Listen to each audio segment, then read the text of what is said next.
الشيطان الرجيم بسم الله الرحمن الرحيم لئن شكرتم لأزيدنكم ولئن كفرتم إن عذابي لشديد وقال النبي صلى الله عليه وسلم من لم يشكر الناس لم يشكر الله أو كما قال عليه الصلاة والسلام۔ مولا میرے کسی کام کی ابتدا نہیں ہوتی جب تک میری زباں پہ تیری ثنا نہیں ہوتی، اور وہ ہم سے ہیں کہ سند کے طالب کوئی سنے گا تو کیا کہے گا۔ وہ ہم سے ہیں کہ سند کے طالب کوئی سنے گا تو کیا کہے گا۔ یہ دیش کب سے ہوا ہے ان کا کوئی سنے گا تو کیا کہے گا۔ ہمیں تھے عرض وطن کی خاطر جو مقتلوں میں بھی لڑ رہے تھے، ہمیں تھے عرض وطن کی خاطر جو مقتلوں میں بھی لڑ رہے تھے، اور ہماری خوشبو سے ایسی نفرت کوئی سنے گا تو کیا کہے گا۔ قابل قدر حضرات سامعین، اسٹیج پر تشریف فرما معزز مہمانان نظام، اور آج کے اس جشن یوم جمہوریہ کے موقع پر ہماری اس نورانی محفل کے صدر محترم جناب ڈاکٹر نیر کاظمی صاحب مدظلہ العالی یہاں تشریف فرما ہیں۔ میرے بزرگوں اور عزیز نوجوان ساتھیوں، جس اہم مناسبت کے عنوان پر ہم اور آپ یہاں جمع ہوئے ہیں وہ ہے جشن یوم جمہوریہ، یعنی جس موضوع اور جس مقصد کے تحت ہمارا اور آپ کا یہاں اکٹھا ہونا ہوا وہ یوم جمہوریت ہے۔ آج جس 26 جنوری سن 2021 کو ہم اور آپ تقریباً 72ویں یوم آزادی منا رہے ہیں، اس خوشی کے موقع پر اولاً تو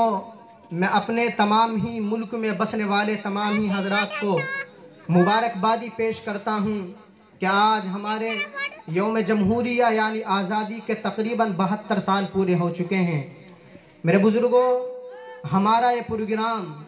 الحمدللہ ثم الحمدللہ جس اہم اور جس عظیم مقصد کے تحت شروع ہوا تھا،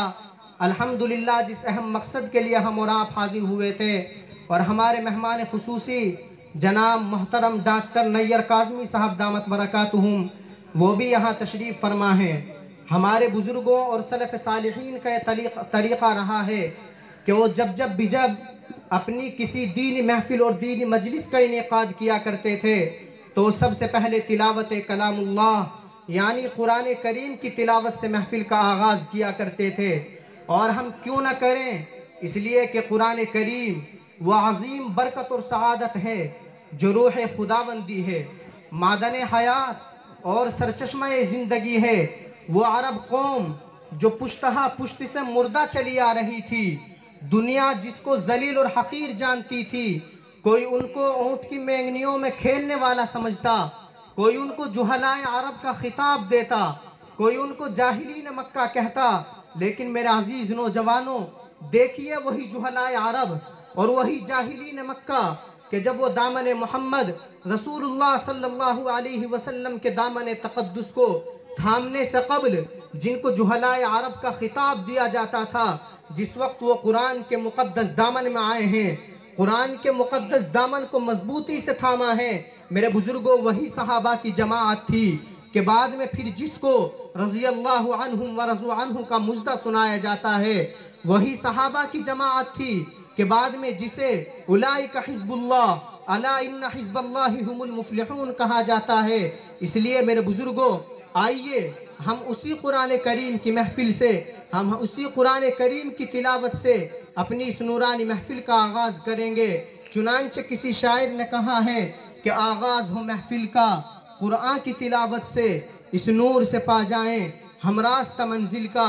میں قرآن کریم کی تلاوت کرنے کے لیے مدعو کر رہا ہوں عزیزم محمد معاویہ کو کہ وہ تشریف لائیں اور قرآن کریم کی تلاوت سے محفل کا آغاز فرمائیں۔